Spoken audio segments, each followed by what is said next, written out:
Nabi dikala berhaji, maka haji Nabi adalah haji qiran. Kenapa Nabi SAW haji qiran di ikhwatul Islam? Sehingga para ulama mereka berbeza, mana yang paling bagus, qiran atau tamattu? Karena Nabi SAW adalah Nabi dan para sahabatnya, kebanyakan mereka berhaji dengan haji qiran.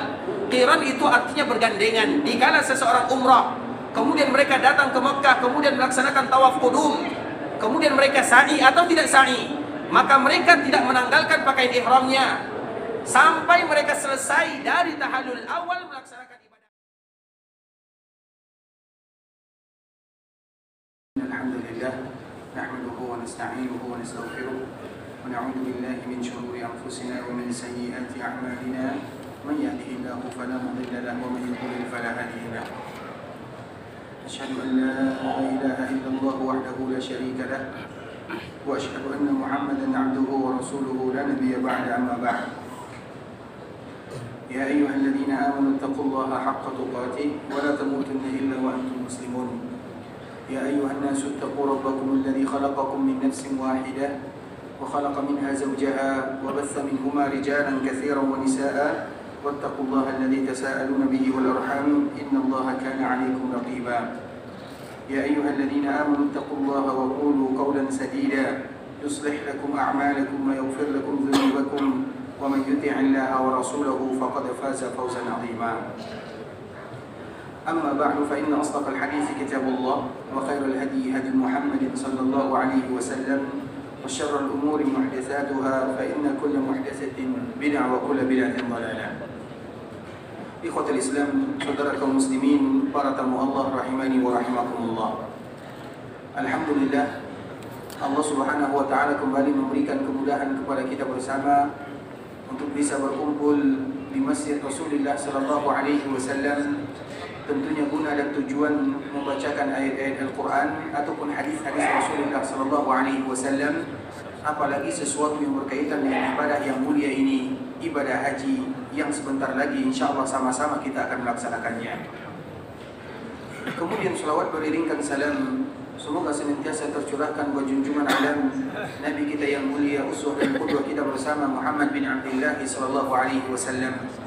Rasulullah sallallahu alaihi wasallam adalah seorang nabi pilihan dari Allah Subhanahu wa taala yang juga diutus kepada umat pilihan, dan kita menjadi umat yang terbaik kalau seandainya kita ikut kepada Nabi sallallahu alaihi wasallam, berusaha mengetahui tentang siapa Nabi kita, sejarah baginda Nabi yang mulia, mempelajari hadis-hadis Rasulullah sallallahu alaihi wasallam. Karena para ulama mereka menyebutkan di ikhwatul Islam, kadar kecintaan seseorang kepada nabinya diukur bagaimana pengetahuan mereka terhadap Nabi itu sendiri. Itu merupakan kaidah yang harus kita ketahui, bahwa kadar cinta kita kepada Nabi ukurannya pengetahuan kita tentang Nabi itu sendiri. Maknanya mengatakan cinta kepada Nabi dengan lisan mudah saja, dan semua kita sanggup untuk mengatakan yang demikian. Aku cinta kepada Nabi, kami cinta kepada Nabi, itu mudah sekali bagi kita mengucapkannya. Tapi ukuran cinta yang sebenarnya adalah bagaimana kita membuktikan cinta tersebut dengan amalan dan perbuatan. Itu merupakan di antara bentuk cinta yang sebenarnya kepada baginda Nabi yang mulia sallallahu alaihi wasallam. Sehingga dengan mengetahui sejarah Nabi, mempelajari hadis-hadis Nabi sallallahu alaihi wasallam, itu merupakan di antara bentuk cinta kita yang sebenarnya kepada baginda Nabi yang mulia sallallahu alaihi wasallam. Dan di antara salah satu bentuk kita mencintai Nabi sallallahu alaihi wasallam adalah mengucapkan salam dan salawat kepada Rasulullah sallallahu alaihi wasallam. Terutama bagi kita yang datang ke kota Madinah, ikhwatul Islam, ketahuilah bahwa Madinah ini merupakan kampungnya Nabi sallallahu alaihi wasallam. Seolah-olah mereka yang datang ke kota Madinah, mereka bertetangga dengan baginda Nabi yang mulia sallallahu alaihi wasallam, walaupun hanya beberapa hari sahaja. Kita datang ke sini, mungkin ada yang 8 hari atau ada yang 9 hari. Berarti selama itu pula lah kita bertetangga dengan Nabi sallallahu alaihi wasallam, dan kita bahagia dengannya. Karena Madinah adalah daerah Nabi. Bahkan setiap kali Nabi sallallahu alaihi wasallam berbicara tentang Madinah, maka Nabi menyandarkan Madinah kepada dirinya, sehingga Madinah tidak punya nama kecuali kepada nama Nabi itu sendiri. Disebut dengan Madinah Nabawiyah, atau disebut dengan kota Rasulullah sallallahu alaihi wasallam. Makanya Madinah itu sifatnya umum. Al-Madinah itu artinya kota. Misalnya apabila kita menyebut dengan kota Mekah, maka kita menyebut dengan Madinatul Makkah, artinya kota Mekah. Kalau kita menyebut dengan kota Jeddah, misalnya Madinah Jeddah, karena Madinah itu artinya adalah sebuah kota. Tiba-tiba, dikala kita berada di kota Madinah, di kota Nabi, tidak ada namanya, kecuali Madinah saja. Tetapi semua orang tahu, apabila disebutkan Madinah, kemudian tidak berujung, maka itu adalah Madinah Nabi SAW.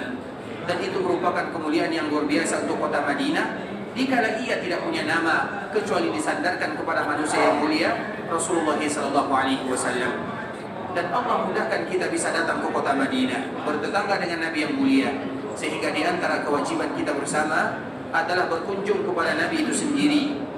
Karena mengucapkan atau di antara kewajiban selama kita berada di kota Madinah ikhwatul Islam adalah mengunjungi beberapa tempat, 2 masjid, 3 perkuburan. 5 tempat ini merupakan 5 tempat yang dianjurkan bagi kita untuk mengunjunginya. Sedangkan selain 5 tempat ini, kalau kita datang tidak menjadi masalah, kalau kita tidak datang juga tidak menjadi masalah. Tapi jangan sampai ada orang yang keluar dari kota Madinah kecuali 5 tempat ini mereka sudah datang ke sana. Yang pertama Masjid Nabawi, dan alhamdulillah setiap hari kita berada di dalamnya. Yang kedua adalah Masjid Quba, dan alhamdulillah sebahagian kaum muslimin juga pernah telah mengunjunginya. Namun dengan syarat mereka dianjurkan berwuduk dari rumahnya. Bagi kita yang ingin berziarah ke Masjid Quba, ingat dan kita mengingatkan saudara berwuduk dari rumah. Kemudian sampai di sana, maka yang pertama kali kita lakukan adalah salat. Kemudian yang ketiga, tempat yang dianjurkan bagi kita mengunjunginya adalah perkuburan Nabi SAW bersama perkuburan sahabat Nabi Abu Bakar dan Umar. Kemudian yang keempat adalah perkuburan Baqi'. Dan yang kelima adalah perkuburan syuhada Uhud. 2 masjid, 3 perkuburan. Jangan ada di antara kita yang keluar dari kota Madinah kecuali 5 tempat ini sudah kita ziarahi. Dan salah satunya adalah perkuburan Nabi SAW. Ketika Allah mudahkan bagi kita datang ke kota Madinah, maka salah satu tempat yang kita ziarahi adalah perkuburan Nabi SAW. Dan kita tahu di kota Islam, Nabi SAW itu berbeda dengan manusia-manusia yang lainnya. Bahkan Allah dan Rasulullah SAW menyebutkan Nabi secara zahir dia sudah dipanggil oleh Allah Subhanahu wa taala. Namun ada kekhususan yang diberikan oleh Allah Azza wa Jalla. Walaupun kehidupan kita dengan kehidupan Nabi ada 2 kehidupan yang berbeda. Kehidupan kita disebut dengan kehidupan dunia, kehidupan Nabi disebut dengan kehidupan barzakh. Walaupun sama-sama dinamakan hidup karena Nabi hidup, tapi hidup yang mana? Bukan hidup dalam kehidupan dunia, tapi hidup dalam kehidupan alam barzakh, sebagaimana yang disebutkan oleh Nabi itu sendiri. Kemudian ikhwatul Islam, dikala umat Nabi SAW, dan ini merupakan kekhususan yang diberikan oleh Allah kepada Nabi yang mulia, tidak satupun umatnya yang mengucapkan salam kepadanya kecuali Allah akan kembalikan ruh Nabi SAW untuk menjawab salam yang diucapkan oleh umatnya. Sehingga dikala kita berada di kota Madinah, kesempatan kita bersama untuk berziarah ke perkuburan Nabi yang mulia SAW.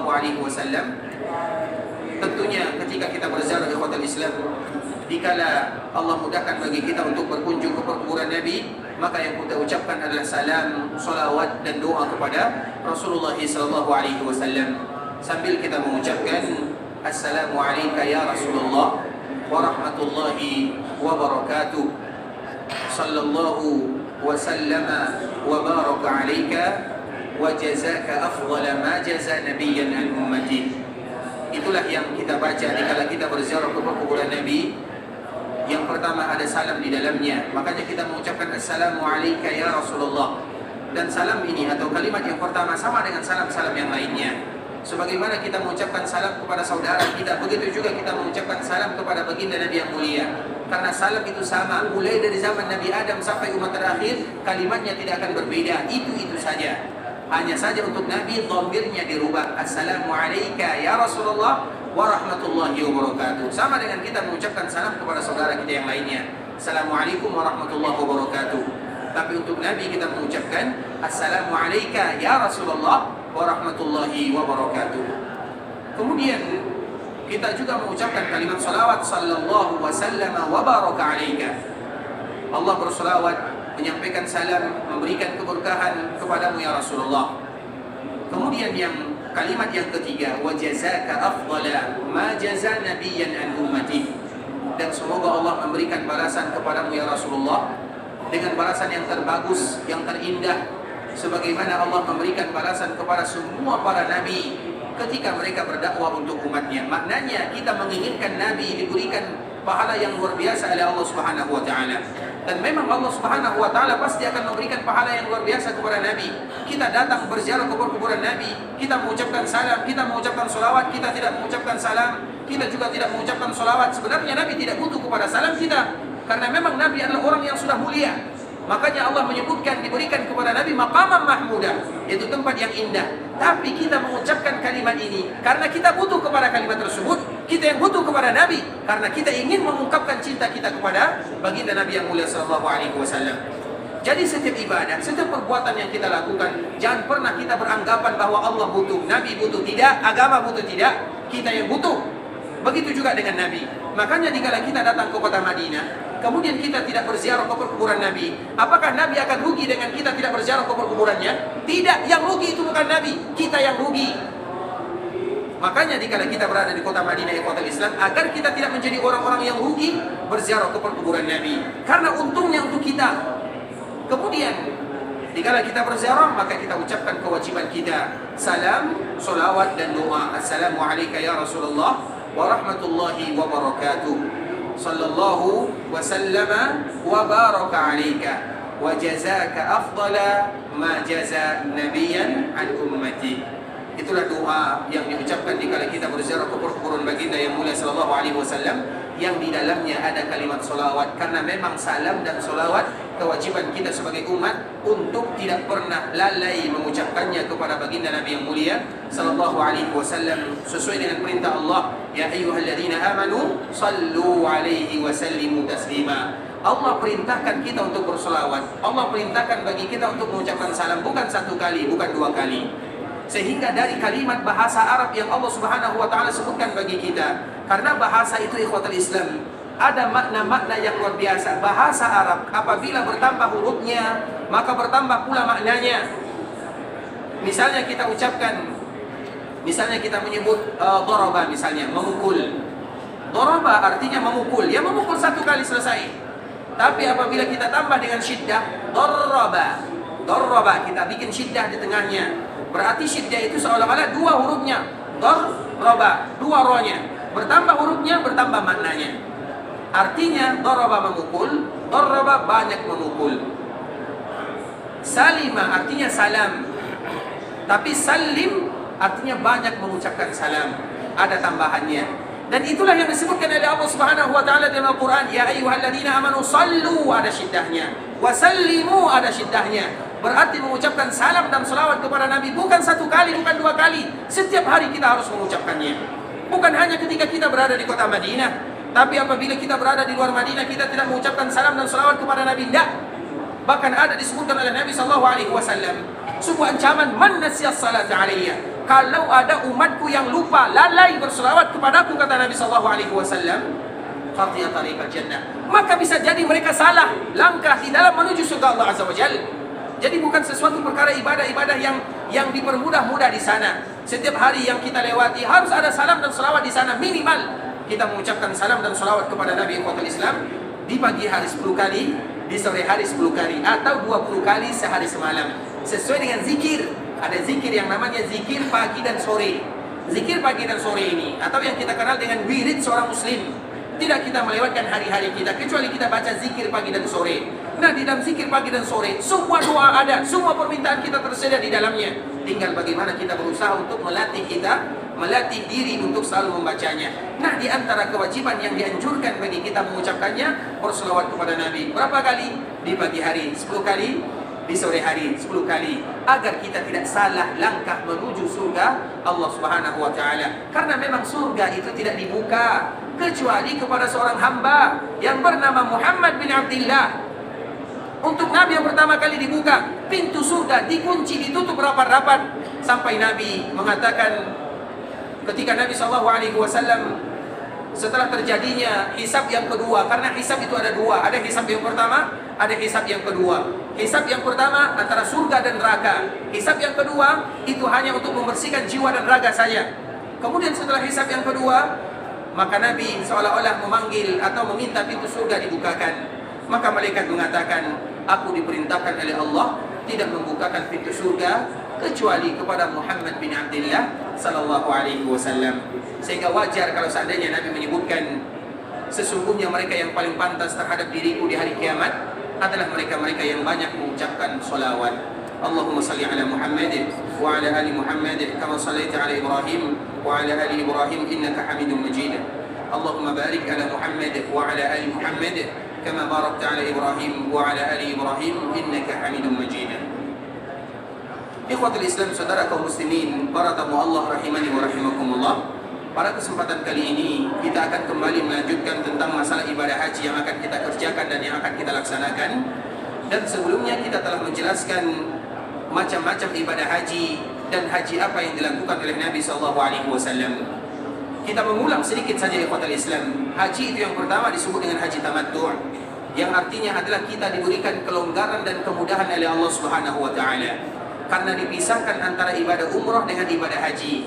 Ketika kita umrah pertama kali, kemudian kita tawaf qudum, kemudian kita tawaf antara Safa dan Marwah. Karena Safa dan Marwah juga disebut dengan tawaf, atau bahasa lain juga disebut dengan sa'i. Kemudian kita memendekkan rambut kita, maka kita selesai. Bebas bagi kita melakukan apa saja, tidak ada lagi larangan-larangan ihram bagi kita bersama. Maka disebut dengan tamattu', yaitu diberikan kelonggaran dan kemudahan oleh Allah Subhanahu wa taala. Sehingga di antara kemudahannya adalah dikala kita memakai pakaian ihram tidak terlalu lama. Karena memakai pakaian ihram terlalu lama ikhwatul Islam juga dikhawatirkan nanti ada larangan-larangan yang kita terjatuh ke dalamnya. Disengaja atau tidak disengaja, itu adalah kekhawatiran kita bersama. Sehingga kita umrah, kemudian selesai kita tanggalkan pakaian ihram.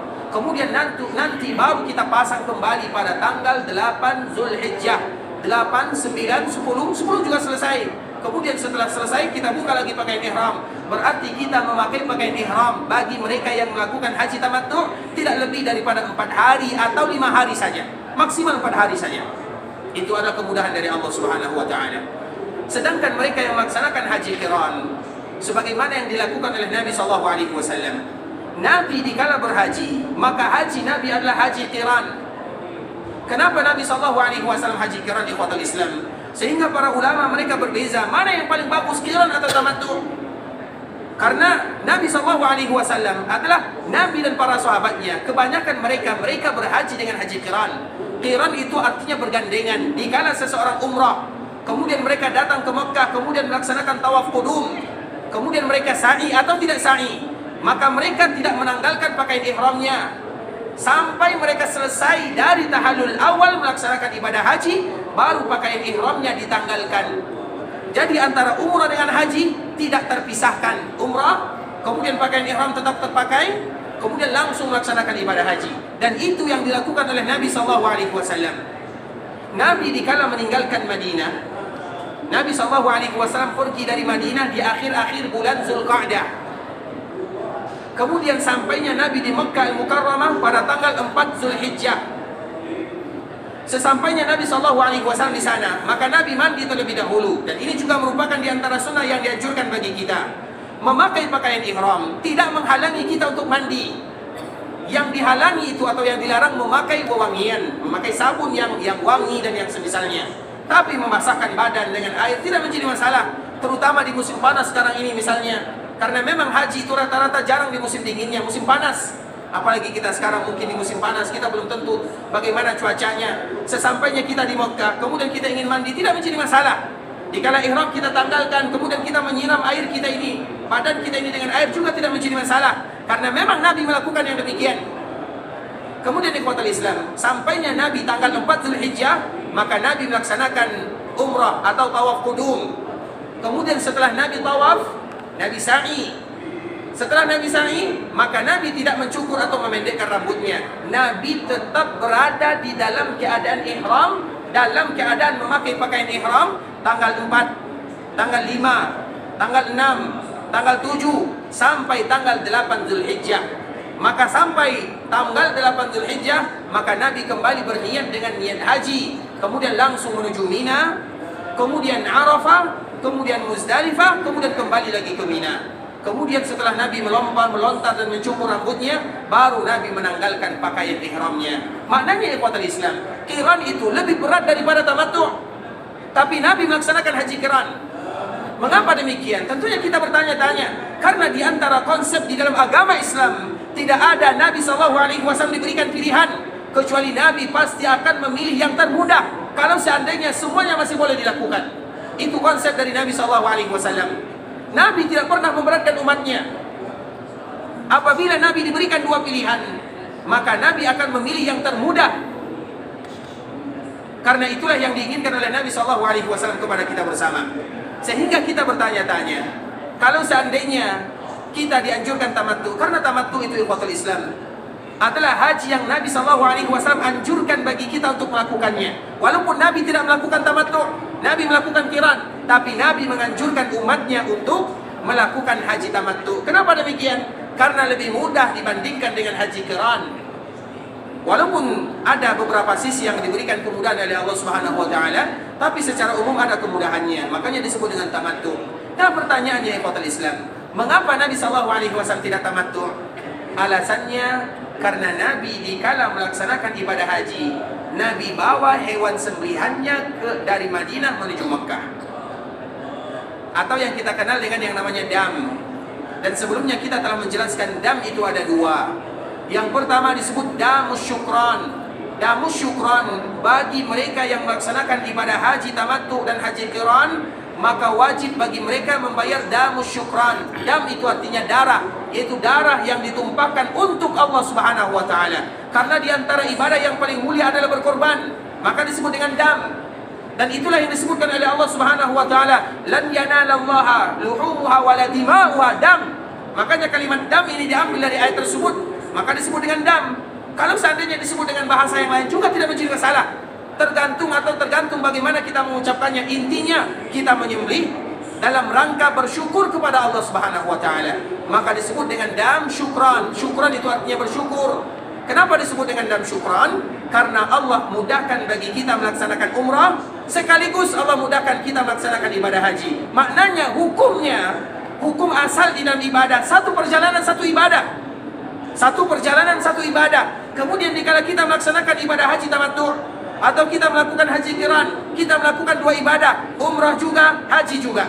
Maka dengan itulah kita bersyukur kepada Allah dikala Allah berikan kemudahan kepada kita untuk menggabungkan antara dua ibadah yang mulia. Haji itu wajib, umrah juga wajib, dan kita sekaligus melaksanakannya. Makanya umrah ini atau umrah yang akan kita lakukan ketika kita akan memasuki Mekah disebut dengan umrah wajib hukumnya. Karena memang ibadah haji dan ibadah umrah sama-sama wajib hukumnya. Sehingga dikala kita menggabungkan, maka kita bersyukur kepada Allah. Dan bentuk kita bersyukur kepada Allah, kita menyembelih bahimatul an'am, domba, kambing, kerbau, onta, dan apa saja yang semisalnya disebut dengan bahimatul an'am, maka itu dianjurkan bagi kita melakukannya. Disebut dengan damu syukran, bentuk kita bersyukur kepada Allah Subhanahu wa taala. Dan dam ini hanya dibayar bagi mereka yang melaksanakan haji qiran dan tamattu saja. Sedangkan bagi mereka yang melakukan haji yang ketiga disebut dengan haji ifrad, maka tidak ada dam bagi mereka. Kenapa tidak ada dam? Karena mereka datang ke tanah haram tanpa melakukan ibadah umrah. Mereka hanya melaksanakan ibadah haji saja. Sehingga dikala mereka tidak berumrah, hanya haji saja, tidak ada dam bagi mereka. Nah, kita kembalikan lagi kepada Nabi SAW ikhwatul Islam. Nabi dikala berhaji, Nabi membawa hewan sembelihannya. Apalagi dulu, dan kita tidak mungkin membawa hewan sembelihan. Tapi Nabi dulu dikala dia berhaji, Nabi membawa hewan sembelihannya. Kemudian dikala Nabi membawa hewan sembelihannya, sampainya Nabi di Mekah pada tanggal 4 Zulhijjah, Nabi perintahkan kepada mereka yang tidak membawa hewan sembelihan. Berarti perintah Nabi ini semuanya kepada semua mereka yang tidak membawa hewan sembelihan, maka lakukan perintah Nabi SAW. Apa perintah Nabi kepada mereka? Lakukan umrah, kemudian kalian tahallul. Maknanya lakukan haji tamattu'. Itulah yang diperintahkan oleh Nabi SAW kepada sahabatnya dan kepada semua mereka yang melaksanakan ibadah haji. Kemudian mereka tidak membawa damnya atau hewan sembelihannya, maka mereka harus melakukan haji tamattu. Dan itu adalah sesuatu kemudahan dari Allah Subhanahu wa taala kepada kita bersama. tinggal Nabi dan beberapa orang sahabat yang membawa hewan sembelihan. Nabi SAW tidak melakukan haji tamattu karena diikat dengan hewannya. Karena hewan ini tidak disembelih kecuali pada tanggal 10 Zulhijjah. Sehingga dikala hewan ini tidak disembelih pada tanggal 10 Zulhijjah, maka Nabi tidak bisa melepaskan ihramnya pada waktu itu. Nabi mengundurnya, sehingga dikala tanggal 10 Zulhijjah, Nabi membuka pakaian ihramnya, Nabi tahallul, dan Nabi menyembelih hewannya. Maka di saat itulah para ulama menyebutkan mengapa alasan Nabi melakukan haji qiran, karena Nabi membawa hewan sembelihannya, dan sembelihan hewan tersebut tidaklah disembelih oleh Nabi SAW kecuali tanggal 10 Zulhijjah. Maka disebut dengan haji qiran. Oleh karenanya ikhwatul Islam, sehingga dari ucapan Nabi tersebut, makanya Nabi SAW berpesan, kalau seandainya aku masih diberikan kesempatan oleh Allah untuk berhaji pada tahun berikutnya, maka aku akan melaksanakan haji tamattu yang dianjurkan oleh Nabi SAW kepada kita sebagai umatnya. Dari sinilah para ulama menyebutkan, kalau seandainya dibandingkan antara ketiga haji ini, maka yang terbagus, walaupun semuanya bagus, semuanya sebenarnya kita tidak boleh membandingkan, walaupun semuanya bagus ikhwatul Islam, tapi yang paling bagus di antara yang bagus, sebagaimana pesan dan keinginan Nabi SAW adalah haji tamattu itu sendiri, sebagaimana yang dinukilkan oleh Imam Ibnu Munzir di dalam kitabnya Al-Ijma'. Kemudian ikhwatul Islam, itu adalah haji yang dilakukan oleh Nabi SAW. Sehingga haji tamattu, haji qiran, dan haji ifrad. Nah, haji ifrad adalah mereka yang tidak melakukan ibadah umrah. Mereka tibanya di Mekah langsung tawaf, disebut dengan tawaf qudum. Antara ifrad dengan qiran itu sama. Sampainya di Mekah, karena kita tidak boleh masuk Mekah kecuali kita tawaf, dan tawaf kita itu disebut dengan tawaf qudum. Maka mereka yang datang ke Masjidil Haram Mekah ikhwatul Islam, dikala mereka ingin melaksanakan ibadah tawaf, maka tidak dianjurkan lagi bagi mereka untuk melaksanakan salat. Bagi mereka yang datang ke Mekah kemudian mereka ingin tawaf, maka tidak dianjurkan lagi bagi mereka untuk salat tahiyat. Bisa dipahami? Salat tahiyat gugur kewajiban kita di Mekah kalau seandainya kita ingin bertawaf. Tapi kalau seandainya kita tidak ingin bertawaf, maka kewajiban tersebut kembali jatuh kepada kita. Maknanya misalnya, nanti kita akan melaksanakan ibadah umrah, kemudian kita sampai di tempat penginapan, kemudian kita akan melaksanakan umrah bersama-sama. Sampainya di Masjidil Haram, apakah kita salat tahiyat atau langsung tawaf? Tawaf atau salat tahiyat? Tawaf. Karena kewajiban salat itu gugur dikala kita melaksanakan ibadah tawaf. Karena tawaf itu juga sama dengan salat. Tawaf itu sama dengan salat. Bahkan Nabi SAW sendiri menyebutkan, sehingga ikhwatul Islam, tawaf itu sama dengan salat. Hanya saja di tawaf boleh bagi kita berbicara. Makanya dikala kita salat, kita wajib dalam keadaan bersuci. Begitu juga kalau seandainya nanti kita tawaf, kita juga wajib dalam keadaan bersuci. Makanya di sini kita harus saling mengingatkan antara satu dengan yang lainnya. Terutama bagi kita yang sering batal wuduknya, maka berhati-hatilah di sana. Cari cara bagaimana kalau seandainya batal wuduk kita, dan kita misalnya masih putaran yang ketiga atau keempat, batal wuduk kita, tidak boleh kita lanjutkan tawaf. Kita harus dalam keadaan bersuci, dan itu merupakan pendapat jumhur para ulama. Tidak boleh kita tawaf dalam keadaan kecuali dalam keadaan suci, karena tawaf itu sama dengan salat. Makanya bagi mereka yang datang ke Mekah kemudian mereka ingin tawaf, maka gugur bagi mereka kewajiban salat tahiyat. Tapi kalau seandainya mereka datang ke Mekah dan mereka tidak tawaf, misalnya ketika kita berada di Mekah, kita ingin salat seperti biasa, kemudian kita masuk ke dalam Masjidil Haram dan kita tidak tawaf, maka kembali kewajiban melaksanakan salat tahiyat. Bisa dipahami sampai di sini?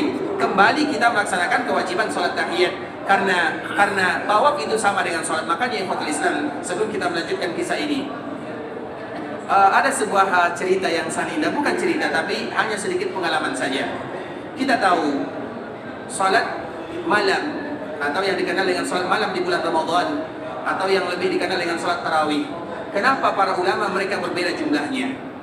Di antara salah satunya ikhwatul Islam, perbedaan tersebut muncul karena masalah ini. Nabi yang disebutkan oleh ibunda kita Aisyah sudah jelas, Nabi salat malam tidak lebih dari 11. Di dalam riwayat yang lain 13. Kenapa ada 11? Kenapa ada 13? Yang membedakan itu adalah witirnya. Kadang Nabi witir 3, kadang Nabi witir 5. Kalau Nabi witir 3 berarti jumlahnya 11. Kalau Nabi witir 5 berarti jumlahnya 13. Nah, Nabi sholat malam tidak pernah lebih daripada 11 dan 13. Kemudian kenapa ada sekarang kita lihat ada yang sholat 20, ada yang sholat 36, bahkan yang 100 juga tidak menjadi masalah. Tapi pertanyaannya, dari mana ini munculnya? Munculnya salah satunya ikhwatul Islam. Dulu orang-orang Mekah, karena tarawih itu disebut dengan tarawih, artinya rehat, banyak istirahatnya. Sholat 2 rakaat, kemudian salam, sholat 2 rakaat, salam, kemudian istirahat waktu yang lama, kemudian baru lanjutkan, maka disebut dengan tarawih. Nah, orang-orang Mekah, mereka sholat 2 rakaat, kemudian dilanjutkan 2 rakaat. Di kala istirahat ini, mereka tidak mau diam begitu saja, karena bulan yang mulia. Akhirnya mereka memanfaatkan untuk tawaf. Bisa dipahami? Mereka memanfaatkan untuk tawaf. Dan tawaf itu sama dengan salat. Diketahui oleh orang-orang Madinah. Mereka cemburu kepada orang-orang Mekah. Orang Mekah, dikala mereka rehat antara 2 rakaat, kemudian istirahat, mereka melaksanakan tawaf. Kalau mereka tawaf, berarti sama juga mereka melaksanakan ibadah salat. Bagaimana dengan kita? Akhirnya ditambah rakaatnya, supaya nanti pahalanya sama. Bisa dipahami? Maknanya ikhwatul Islam, berarti sudah diketahui oleh semua manusia bahwa tawaf itu sama dengan salat. Sehingga dikala kita tawaf, maka gugur kewajiban salat bagi kita. Tapi kalau kita tidak tawaf, maka kembali melaksanakan salat tahiyat. Kemudian ikhwatul Islam, itu adalah perbedaan antara haji qiran dengan haji ifrad atau persamaannya. Sama-sama tawaf, karena tidak boleh kita memasuki Mekah semuanya. Tidak boleh memasuki Mekah kecuali kita melaksanakan yang namanya tawaf qudum. Tawaf qudum itu artinya adalah dikala kita memasuki kota Mekah, seolah-olah kita meminta izin kepadanya bahwa kami sudah sampai di Mekah Al-Mukarramah, maka disebut dengan qudum. Qudum itu artinya tawaf kedatangan. Sebagaimana kita kalau seandainya pulang ada tawaf wada, maka dikala kita datang ada namanya tawaf qudum. Kita datang, kalau bahasa kitanya, kita datang mengucapkan kata-kata yang indah, sebagaimana kita pulang juga mengucapkan kata-kata perpisahan yang indah. Datang dengan tawaf qudum, pulang dengan tawaf wada. Makanya semua kita yang datang ke Mekah harus melaksanakan tawaf qudum. Kalau ada mereka yang tidak melakukannya, kemudian mereka berniat ibadah haji, maka tentunya ada kewajiban dan konsekuensi yang harus mereka lakukan. Intinya ikhwatul Islam, itu adalah 3 ibadah haji yang ada di dalam agama Islam dan semuanya sama. Bukan arti berbeda antara satu dengan yang lainnya. Ibadahnya itu juga. Yang berbeda itu hanya masalah sa'i saja, kemudian nama saja, kemudian mencukur rambut saja. Nah, kita akan berbicara tentang kita. Kita ini rata-rata insya Allah akan melakukan haji yang namanya haji tamattu. Haji tamattu itu adalah mereka yang melaksanakan tawaf terlebih dahulu, kemudian mereka bersa'i, kemudian mereka memendekkan rambutnya, kemudian mereka tahallul selesai. Nah, itulah yang akan kita sebutkan sedikit ikhwatul Islam. Ikhwatul Islam, saudara kaum muslimin, para tamu Allah rahimani wa rahimakumullah. Ketika kita akan meninggalkan kota Madinah Al-Munawwarah atau Al-Madinah An-Nabawiyah, kota Rasulullah SAW, sebenarnya tidak akan ada di antara kita yang ingin meninggalkan kota Madinah, kalaulah bukan karena jadwal kita. Karena Madinah ini merupakan kota Nabi. Madinah itu kota yang barokah. Makanya dikala kita masuk ke kota Madinah, coba perhatikan baik-baik ikhwatul Islam, dan kami rasa jarang di antara kita yang mengucapkannya. Ketika kita datang ke kota Madinah, kita tidak datang begitu saja. Sebagaimana kita masuk ke kota Mekah, kita tidak masuk begitu saja. Mekah Madinah, kota mulia. Mekah Madinah, tanah haram. Ada perbedaannya dengan tanah halal. Dikala kita memasuki Madinah, ada kata-kata yang indah yang harus kita ucapkan. Sebagaimana yang diucapkan oleh Nabi SAW. Nabi SAW dikala sampai di kota Madinah, maka kita tahu dulu kota Madinah itu adalah sarang wabah, penyakit, kota yang tidak diinginkan oleh manusia. Sesampainya Nabi ke dalam Madinah, maka Nabi mengangkat kedua tangannya, bermohon kepada Allah dengan mengucapkan kalimat yang dianjurkan, bukan diwajibkan, dianjurkan bagi kita juga untuk mengucapkannya. Allahumma habbib ilaina al-Madinah ka hubbina Makkah au asyad. Siapa di antara kita yang kemarin masuk Madinah mengucapkan kalimat ini? Kami rasa tidak ada ya. Baik, ini merupakan di antara ucapan yang disebutkan oleh Nabi SAW. Dikala kita memasuki Madinah, sebagaimana kita masuk Mekah, kita ada tawaf qudumnya, ucapan selamat datang kalau bahasa kitanya, sebagaimana kita meninggalkannya ada kalimat-kalimat atau perbuatan yang menunjukkan kita akan meninggalkannya. Begitu juga dengan Mekah, begitu juga dengan Madinah. Dikala kita masuk ke kota Madinah, dan dulu Nabi mengucapkan Allahumma habbib ilaina al-Madinah ka hubbina Makkah aw asyad.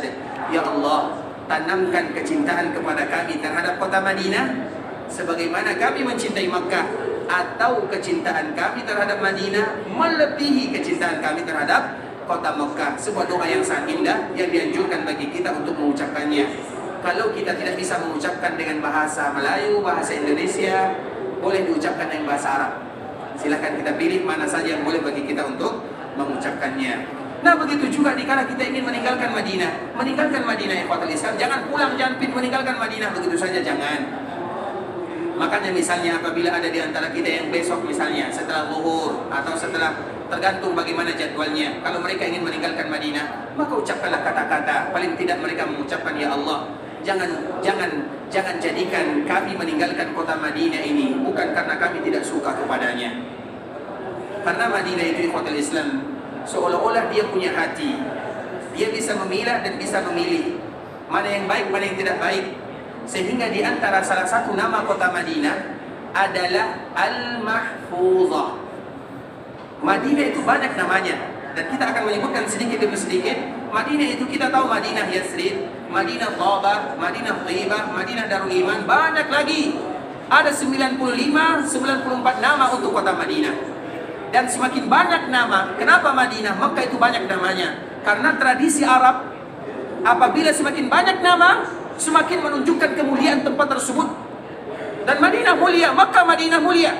Maka mereka memiliki banyak nama, karena dari setiap nama ada sifat di dalamnya. Salah satu nama kota Madinah dari hadis Nabi SAW. Ketika Nabi SAW datang masuk ke kota Madinah, Nabi menyebutkan Allahumma haddid ilaina al-Madinah ka hubbina Makkah aw asyad. Ya Allah, tanamkan kecintaan kepada kami terhadap kota Madinah sebagaimana kami cinta Makkah, atau kecintaan kami terhadap Madinah melebihi kecintaan kami terhadap Makkah. Doa Nabi SAW. Dari doa ini maka diambil nama kota Madinah Al-Habibah. Di antara nama kota Madinah Al-Habibah. Kemudian ketika kita meninggalkan Madinah, kita berdoa kepada Allah, ya Allah, kami meninggalkan kota Madinah bukan karena kami tidak suka kepada Madinah, atau jangan jadikan Madinah juga tidak suka kepada kami. Karena Madinah salah satu namanya adalah Al-Mahfuzah. Al-Mahfuzah itu artinya kota yang dijaga. Siapa yang menjaganya? Allah Azza wa Jalla. Melalui apa Allah Subhanahu wa taala menjaga Madinah? Melalui malaikat-malaikatnya. Makanya dalam sebuah hadis ikhwatul Islam, tidak ada jalan-jalan yang ada di kota Madinah kecuali ada 2 malaikat di sana. Makanya selama kita berada di kota haram, Makkah, Madinah, tentunya kita harus sedikit menjaga. Kita ingin datang ke kota Nabi, berada di kota Madinah, ingin membawa pahala, bukan ingin mengundang dosa. Makanya kami mohon maaf sekali Bapak Ibu, para tamu Allah rahimani wa rahimakumullah. Kalau di kota Madinah, tentunya kita ingin menjaga adab dan akhlak kita. Salah satunya, kita ingin meninggalkan kota Madinah dengan ibadah, dengan zikir, dengan baca Quran, bukan dengan asap rokok. Nah, misalnya, itu misalnya contohnya. Kami mohon maaf ya kalau seandainya, karena memang ini penyakit kita bersama. Tak mungkin ikhwatul Islam jauh-jauh kita terbang, meninggalkan keluarga, mengeluarkan uang yang begitu banyak. Tiba-tiba dikala Allah berikan kesempatan kita berada di kota Madinah, bertetangga dengan Nabi yang mulia, kemudian kita menghabiskan waktu kita hanya duduk sambil kami mohon maaf ya, rasanya tidak pas ikhwatul Islam. Kita ini di Madinah harus sadar bahwa kita sedang bertetangga dengan Rasulullah SAW. Coba kalau seandainya kita bertetangga dengan Bapak Bupati misalnya, Pak Gubernur, Assalamualaikum Pak, gimana kabar Pak misalnya, kita akan malu, apalagi dengan Rasulullah SAW. Makanya kami mohon maaf kalau seandainya agak sedikit kasar ya, tapi wajib kita sebutkan supaya apa ya ikhwatul Islam? Karena Madinah ini dijaga oleh Allah Subhanahu wa taala. Ada malaikat yang selalu senantiasa siap siaga di sana. Kalau seandainya Allah perintahkan, wahai malaikatku, coba cubit orang itu sedikit, nanti misalnya dicubit sama malaikat misalnya, atau yang semisalnya, kita tidak tahu ikhwatul Islam, sesuai dengan nama Madinah Al-Mahfuzah. Sehingga bagi kita yang ingin meninggalkan kota Madinah, maka kita bermohon kepada Allah Subhanahu wa taala, ya Allah, kami meninggalkan kota Madinah bukan karena kami tidak suka, Dan siapa yang tidak suka kepada kota Nabi SAW? Atau jangan jadikan kami meninggalkan kota Madinah karena Madinah tidak suka. Iya, kita tidak mungkin tidak suka kepada kota Madinah. Tapi siapa di antara kita yang bisa memberikan jaminan kalau Madinah suka kepada dia atau tidak suka kepadanya? Makanya disitulah kita harus berusaha melakukan yang terbaik, melakukan hal-hal yang diridhai oleh Allah Azza wa Jalla, supaya kota Madinah suka kepada kita. Dan apabila Madinah suka, tentunya harapan-harapan kita untuk bisa datang ke sana dimudahkan oleh Allah Subhanahu wa taala. Oleh karenanya ikhwatul Islam, itu merupakan di antara yang dianjurkan bagi kita melakukannya. Ketika nanti kita akan meninggalkan kota Madinah, berdoa kepada Allah, ya Allah, kami meninggalkan Madinah, jangan jadikan Madinah tidak suka kepada kami. Maknanya jangan kami diusir dari Madinah. Jangankan kita ikhwatul Islam, para sahabat Nabi yang kita tahu bagaimana kedudukannya di sisi Allah. Mereka adalah penduduk surga yang masih berkeliaran di bumi Allah Subhanahu wa taala pada waktunya. Mereka sahabat Nabi yang jumlahnya kurang lebih 120.000 orang. Jumlah sahabat Nabi kurang lebih 120.000 orang. Dan apabila mereka disebut dengan sahabat, maka pasti mereka masuk surga. Itu keyakinan kita bersama. Karena Allah yang memujinya. Kalau Allah puji mereka, maka sudah pasti Allah tahu bagaimana keadaannya. Nah, mereka ikhwatul Islam kalau meninggalkan Madinah, kita tahu sahabat Nabi yang ada di Madinah, yang tinggal di Madinah, yang meninggal di Madinah berapa? Tidak lebih daripada 10.000 orang saja. Sisanya mana? Sisanya mereka ingin menyampaikan dakwah Nabi yang mulia sallallahu alaihi wasallam. Ada visi dan misi yang masih mereka harus senantiasa melakukannya untuk menyampaikan dakwah amanah risalah bagi Nabi yang mulia. Sehingga mereka meninggalkan Madinah. Bukan berarti mereka tidak cinta Madinah, tapi mereka berjihad, mereka berdakwah. Setiap kali mereka meninggalkan Madinah, maka mereka meneteskan air mata sambil mereka mengucapkan, ya Allah, kami meninggalkan Madinah. Ini sahabat Nabi, kami meninggalkan Madinah. Jangan jadikan Madinah tidak suka kepada kami, karena Madinah apabila tidak suka, ada hadis Nabi SAW, orang-orang yang tidak bagus, orang-orang munafikun akan digeserkan dari Madinah. Madinah sendiri yang mengusir mereka. Dan kita tidak mau demikian. Nah, sahabat Nabi, mereka menerapkannya. Setiap kali mereka ingin keluar dari Madinah, mereka ingat akan hadis Nabi SAW. Maka di sanalah sebelum mereka keluar dari Madinah, mereka berdoa, ya Allah, jangan jadikan Madinah tidak suka kepada kami. Dan itu jugalah yang dianjurkan bagi kita mengucapkannya. Bagi kita yang ingin meninggalkan Madinah, ucapkanlah, ya Allah, kami tinggalkan Madinah bukan karena kami tidak suka, tapi karena memang ini jadwalnya. Dan jangan jadikan Madinah juga tidak suka kepada kami. Sehingga itu merupakan di antara anjuran yang dilakukan atau yang dianjurkan bagi kita melakukannya. Sebagaimana kita memasuki kota Madinah ada kalimatnya, keluar dari kota Madinah juga ada kalimatnya. Kemudian setelah kita meninggalkan Madinah yang fatul Islam, mungkin ada sebahagian jemaah mereka akan memasang pakaian ihram. Karena mungkin dikala sampai di miqat, sulit bagi kita memakai pakaian ihram, dan itu tergantung kepada ketua rombongan kita masing-masing, tergantung bagaimana kebijakan masing-masing, karena setiap kita memiliki kebijakan masing-masing. Tapi rata-rata kebanyakan kita sebelum mereka berangkat, misalnya jadwalnya jam 2 siang, maka mereka sebelum sholat zuhur akan memakai pakaian ihram supaya nanti di sana tidak berdesakan. Hanya saja yang ingin kami sampaikan bukan masalah memasangnya, tapi cara memasangnya. Pakaian ihram itu ikhwatul Islam, terutama dikala kita ingin melaksanakan ibadah salat, maka pakaian ihram itu dianjurkan bagi kita menutupi kedua pundak kita, terutama dikala kita salat, karena membuka lengan yang bagian kanan atau yang istilah yang disebut dengan al-ittiba itu hanya dilakukan dikala kita sedang tawaf saja. Bisa dipahami? Sunnah ittiba, karena di dalam kita bertawaf ada dua sunnah yang antara satu dengan keduanya tidak bisa dipisahkan. Ada sunnah ittiba, ada sunnah ramal. Itu adalah sunnah dikala kita tawaf. Al-ittiba artinya membuka lengan yang bagian kanan. Ar-ramal artinya berlari-lari kecil. Dua sunnah yang tidak terpisahkan antara satu dengan yang lainnya. Kapan dilakukan? Dikala kita sudah berada di sisi Ka'bah al-Musyarrafah. Tapi kalau seandainya sebelum itu, misalnya kita akan memakai pakaian ihram, mungkin jam 11, jam 10 kita sudah siap-siap. Kemudian kita pergi ke masjid. Dikala kita sampai di masjid, kita tidak mungkin duduk begitu saja. Kita akan sholat sunat, kita baca Quran, kemudian sholat zuhur. Ada di antara kita yang langsung sholat asar misalnya. Maka ingat, tutuplah kedua pundak kita tersebut dengan pakaian ihram. Kenapa demikian Ustaz? Karena Nabi yang berpesan, jangan ada di antara kalian yang sholat dan pundaknya terbuka. Pundaknya terbuka. Sehingga sunnah ittiba itu dilakukan hanya dikala kita sedang tawaf saja. InsyaAllah bisa dipahami ya. Kemudian ikhwatul Islam, dikala kita selesai atau dikala kita sudah memakai pakaian ihram, kemudian kita pun berjalan bersama rombongan menuju sebuah tempat yang bernama Zulhulaifah. Zulhulaifah adalah miqat kota Madinah, dan miqat yang paling jauh yang ada di antara miqat-miqat yang ada adalah miqat penduduk Madinah.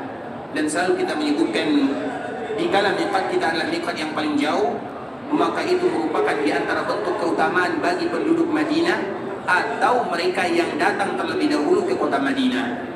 Karena miqat yang paling jauh itu adalah miqat Madinah. Miqat kita itu jaraknya dari Mekah kurang lebih 400 kilo.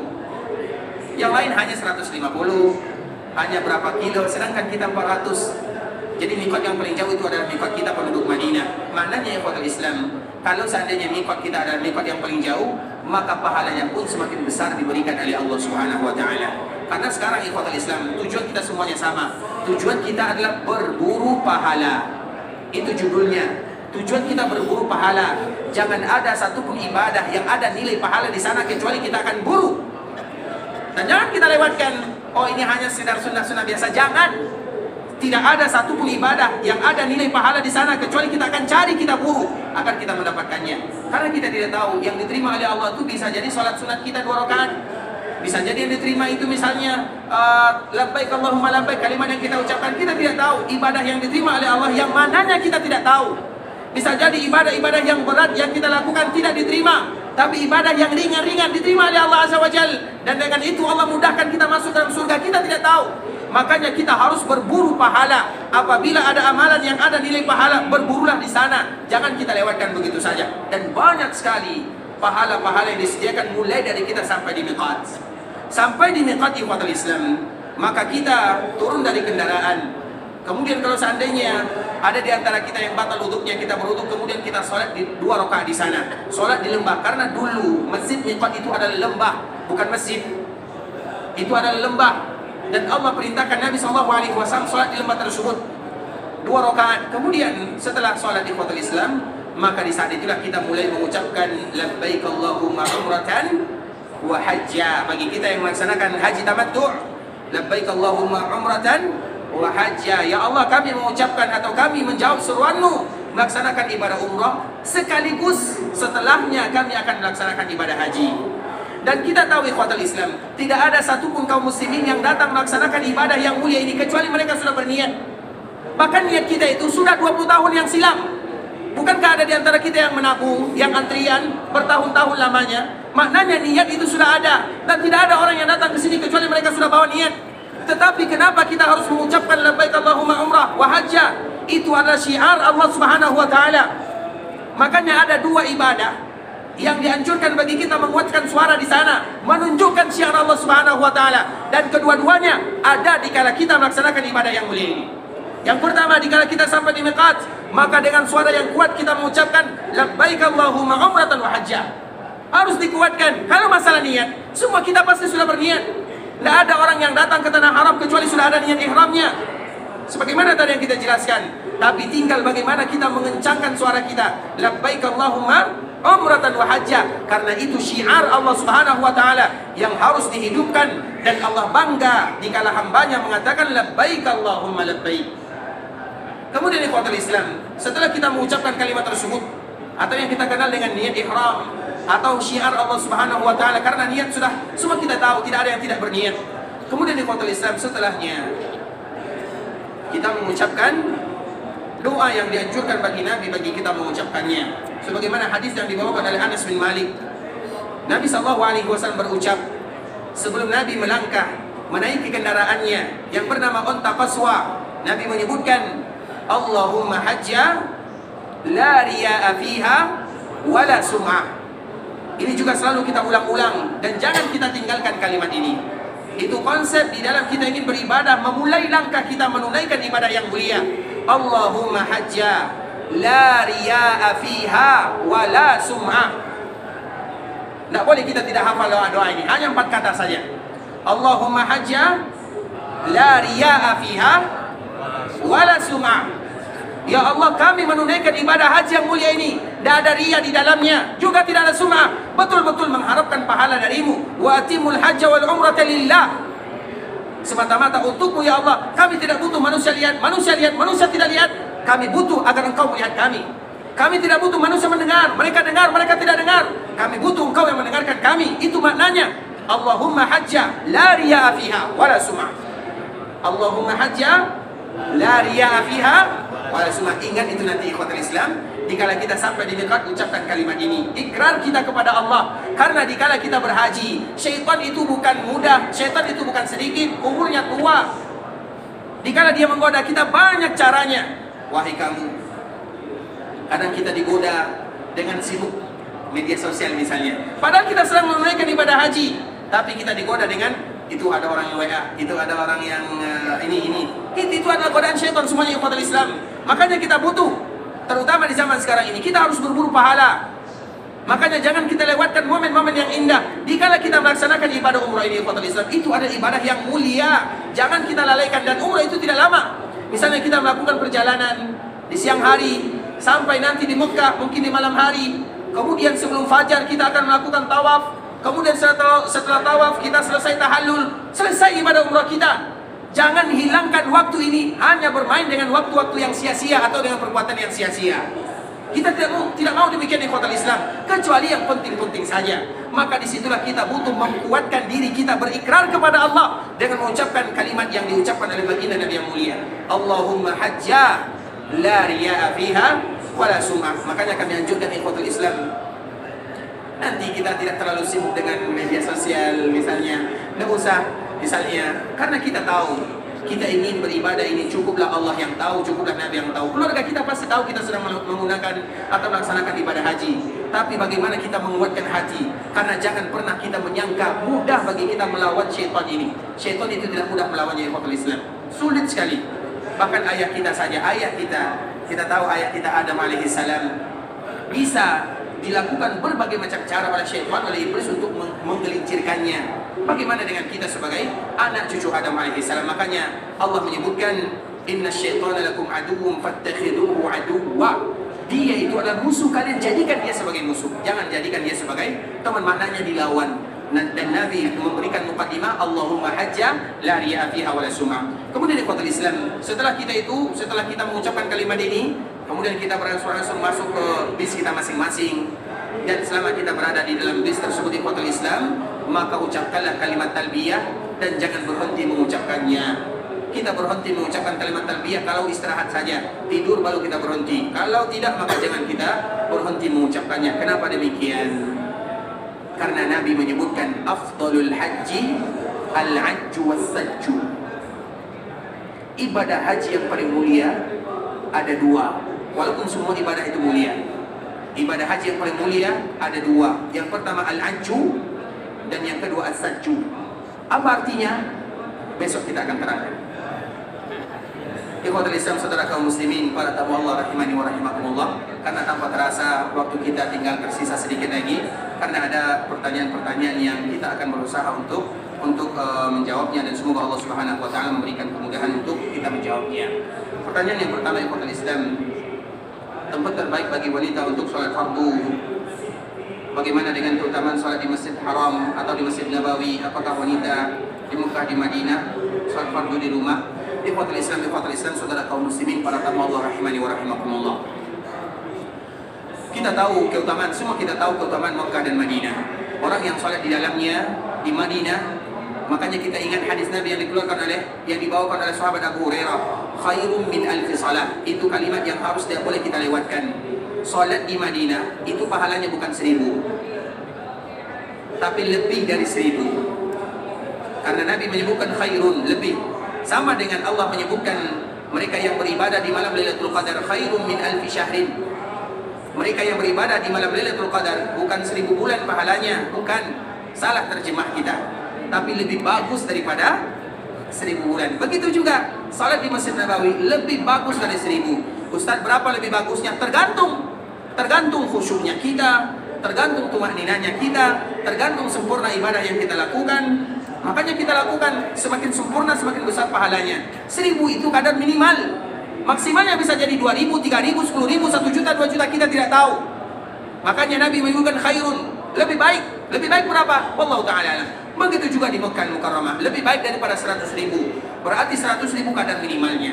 Nah, dianjurkan bagi mereka yang datang ke sana untuk melaksanakan sholat laki-laki dan perempuan sama saja. Dianjurkan mereka, terutama bagi zuwar. Ini kalimatnya harus kita ingat, bagi zuwar. Zuwar itu artinya bagi mereka yang datang berziarah. Dan kita semua datang berziarah, haji berziarah, umrah berziarah. Maka kita melaksanakan sholat, selama bisa kita melaksanakan sholat di masjid, maka lakukanlah sholat di masjid. Apalagi begitu juga dengan kaum wanita. Kalau kita sudah pasti, kita laki-laki, mau di sini, mau di rumah, mau di daerah, kita akan selalu sholat di masjid. Tapi bagi perempuan yang dikala mereka tidak haid, maka dianjurkan bagi mereka sholatnya di masjid Makkah dan Madinah. Kenapa demikian? Karena untuk mendapatkan keberkahan yang ada di sana. Tapi kalau wanita itu ikhwatul Islam, wanita ini memang spesial. Mereka itu tidak sama dengan kita. Kita kalau sholat di Masjid Nabawi berjamaah bersama kaum muslimin atau sholat sunat di dalamnya akan mendapatkan pahala yang tadi telah kita sebutkan. Tapi kalau kita sholat di rumah, sholat wajib di rumah, maka kita berdosa kalau tidak ada alasan. Karena memang kewajiban kita melaksanakan sholat berjamaah bersama kaum muslimin, baik di sini ataupun di daerah kita. Kita tetap melaksanakan sholat berjamaah bersama kaum muslimin. Sedangkan perempuan tidak demikian. Kalau perempuan itu antara baik dengan yang baik, sama saja. Kalau mereka, ini kemurahan dari Allah Subhanahu wa Ta'ala. Makanya nanti kalau ada di antara kita yang bawa keluarga, bawa istri, bawa anak perempuan, atau ada tetangga kita perempuan ikhwatul Islam, kalau mereka sholat di Masjid Nabawi, pahala yang akan mereka dapatkan sama dengan laki-laki. Begitu juga kalau mereka sholat di Masjid Haram Makkah, maka pahalanya sama didapatkan sebagaimana laki-laki mendapatkannya. Tapi kalau seandainya mereka sholat di rumah, maka pahala mereka lebih lagi dibandingkan dengan mereka sholat di Masjid Nabawi atau Masjid Haram Makkah. Kenapa demikian ikhwatul Islam? Itulah wanita. Wanita itu antara kebaikan dengan kebaikan. Kalau tidak sholat di masjid, maka kita akan dituntut oleh baginda Nabi yang mulia sallallahu alaihi wasallam. Sedangkan wanita tidak. Makanya wanita ini diberikan kekhususan, kelebihan yang banyak sekali oleh Allah Subhanahu wa Ta'ala. Sehingga bagi mereka yang datang ke Mekah Madinah, kalau mereka sholat di Masjid Nabawi, pahalanya banyak. Kalau mereka sholat di hotelnya, pahalanya juga banyak. Sama-sama banyak pahalanya. Itu khusus bagi mereka. Berbeda dengan kita kaum laki-laki. Bisa dipahami? Makanya bagi kita yang zuwar, para ulama menyebutkan di hotel Islam, para zuwar, bagi kita yang datang sesekali, maka lebih bagus dianjurkan sholat di dalam Masjid Nabawi ataupun Mekah Mukarramah, karena kita zuwar untuk mendapatkan keutamaan yang dijanjikan oleh baginda Nabi yang mulia sallallahu alaihi wasallam. Tapi kalau seandainya ada di antara kita yang sholatnya atau ada di antara wanita yang tidak sholat di Masjid Nabawi misalnya, atau mereka sholat, maka mereka semuanya sama-sama mulia. Sedangkan kita laki-laki dianjurkan sholat atau memang diwajibkan di mana saja, tetap di masjid Allah Subhanahu wa Ta'ala. Kemudian ikhwatul Islam, pertanyaan yang kedua, kapan batas waktu membayar dam? Bisakah kita bayar dam di negeri kami dan berkurban? Ikhwatul Islam, saudara kaum muslimin, khusus untuk jemaah haji, dam itu tidak boleh dibayar kecuali di kota Makkah Al-Mukarramah. Yang pertama, dam syukran harus dibayar di sana. Dan yang kedua, dam jabran. Dam itu ada dua, sebagaimana yang selalu kita sebutkan. Yang pertama namanya dam syukran, yaitu bagi kita yang haji tamattu, haji qiran, dan semua kita akan membayarnya. Nah, dibayarnya di mana? Wajib di Mekah, tidak boleh di daerah kita. Hanya saja perbedaannya, dam syukran artinya dam kita berterima kasih kepada Allah, bersyukur kepada Allah dikala Allah mudahkan kita melakukan umrah dan haji sekaligus. Dan tadi telah kita jelaskan. Ada dam jabran. Dam jabran itu dikala kita melakukan kesalahan. Misalnya kita meninggalkan yang wajib atau melakukan pelanggaran ibadah haji dan ibadah umrah, maka kita terkena denda. Maka denda itu disebut dengan jabran. Jabran itu artinya menutupi kesalahan yang kita lakukan, disebut dengan dam jabran. Dam syukran, dam jabran sama-sama bayarnya di Makkah Al-Mukarramah. Perbedaannya, dam syukran boleh kita makan, dam jabran tidak boleh kita makan. Dan pembagiannya sama-sama dibagikan kepada fakir miskin yang ada di Mekah. Ustaz, apakah di Mekah itu masih banyak orang fakir dan miskin? Banyak. Yang fakir yang miskin itu banyak. Kalau seandainya tidak ada, maka itu tugas negara. Mereka akan berikan kepada mereka yang di luar. Dan itu tugas mereka. Tapi tugas kita menumpahkan darah itu adalah di kota-kota atau di Mekah Al-Mukarramah. Makanya Nabi SAW menyebutkan, karena di antara bentuk kita untuk menyembelih, Di antara tempat yang paling bagus untuk menyembelih itu ikhwatul Islam, namanya adalah sebuah tempat yang bernama Mina. Nabi SAW menyebutkan Mina kulluha manhar. Mina itu semuanya adalah tempat kalian menyembelih. Jadi Mina itu adalah tempat di mana kita menumpahkan darah untuk Allah Subhanahu wa taala, yaitu bahimatul an'am. Dan dam itu harus dibayar di Mekah. Maknanya di Mekah ditumpahkan darahnya, bukan di daerah kita. Kalau di daerah kita ditumpahkan darahnya, maka itu namanya berkorban, bukan namanya dam. Dan kewajiban dam tidak akan gugur bagi kita bersama. Kemudian ikhwatul Islam, kita ambil satu-satu. Yang pertama dam syukran. Dam syukran ini semua mereka yang melakukan haji tamattu dan semua mereka yang melakukan haji qiran terkena dam syukran. Nah, mereka yang tidak ada atau tidak mau membayar dam, misalnya karena kurangnya uang, atau misalnya mereka ingin membayar dengan cara yang lain, tidak menjadi masalah. Jadi dam itu bukan solusi satu-satunya. Solusi yang kedua bagi kita yang melakukan dam atau yang melaksanakan haji tamattu dan haji qiran adalah dengan berpuasa. Berpuasa 3 hari di sini dan 7 hari di daerah kita. Bisa dipahami? Nah, ikhwatul Islam, sekarang kapan kita membayar dam? Para ulama menyebutkan, pendapat yang pertama menyebutkan, ketika ada 2 cara untuk membayar. Yang pertama dengan puasa, yang kedua dengan denda, dengan membayar dam. Kalau seandainya kita memilih cara yang pertama, kita ingin berpuasa, apakah boleh bagi kita berpuasa sebelum tanggal 10 Zulhijjah? Boleh atau tidak? Yang menjawab tanggung jawab ya. Apakah boleh kita berpuasa sebelum tanggal 10 Zulhijjah? Misalnya kita tidak ingin membayar dam, kita ingin membayar atau kita dengan puasa saja, karena kita sudah terbiasa berpuasa misalnya. Kita ingin berpuasa saja dan kita ingin berpuasa 3 hari. Apakah boleh kita berpuasa sebelum tanggal 10 Zulhijjah? Boleh atau tidak? Boleh. Ini mengatakan tidak boleh, yang lain? Boleh. Yang lain? Boleh. Boleh. Nah, ini ada 2 pendapat para ulama, sama-sama kuat ya. Mana yang boleh nih? Boleh atau tidak? Tidak. Kenapa alasannya, Pak? Tidak ada puasa bagi orang yang melaksanakan haji. Tidak ada puasa bagi orang yang melaksanakan ibadah? Haji. Kata siapa? Kata Allah ada. Kan di dalam Al-Quran kan ada. Wa atimul hajja wal umrata lillah. Sambung ayatnya berikutnya. Itu di akhir ayat ada. 3 hari di sini, 7 hari di berarti ada. Gimana? Di Arafah iya kita tidak boleh. Nah, itu pun masih berbeda para ulama. Jadi gimana jawabannya? Boleh atau tidak? Boleh. Ikhwatul Islam, orang yang berpuasa atau orang yang ingin membayar denda dengan puasa, maka boleh dilakukan sebelum tanggal 10 Zulhijjah, setelah mereka melaksanakan ibadah umrah. Boleh atau tidak? Boleh, apa salahnya? Puasa ya? Puasa, kita harus ingat puasa. Kalau mereka bayar setelah haji juga tidak menjadi masalah. Karena kita ini tahu kondisi kita. Kita sudah berniat jauh-jauh hari. Saya tidak akan membayar dam. Saya akan puasa setelah mereka umrah. Misalnya sebelum mereka haji atau setelah mereka haji boleh. Setelah haji boleh, sebelum haji juga boleh. Boleh atau tidak? Paham atau tidak? Besok saja kita sambung ya. Ikhwatul Islam, saudara kaum muslimin, para tamu Allah rahimani wa rahimakumullah. Sampai di sini pembahasan yang bisa kita jelaskan. Yang benar dari Allah Subhanahu wa taala, yang salah dari diri kami pribadi karena kurangnya ilmu kami, karena kebodohan dan kejahilan kami mohon dimaafkan. Kalau seandainya ada kata-kata yang salah, kata-kata yang kurang berkenan di hati, kata-kata yang tidak pas kami menyampaikannya. Ikhwatul Islam, kita senantiasa berharap, bermohon, berdoa kepada Allah agar Allah ampunkan dosa kita, dosa orang tua kita, keluarga kita, saudara-saudari kita dan seluruh kaum muslimin. Dan kita berharap kepada Allah agar diberikan kemudahan selama kita melakukan ibadah kepada Allah Subhanahu wa taala, dan agar Allah Subhanahu wa taala betul-betul menjadikan haji kita ini adalah haji yang mabrur, dan sa'i kita adalah sa'i yang masykur, dan dosa kita betul-betul dihilangkan dan diampunkan oleh Allah Subhanahu wa taala.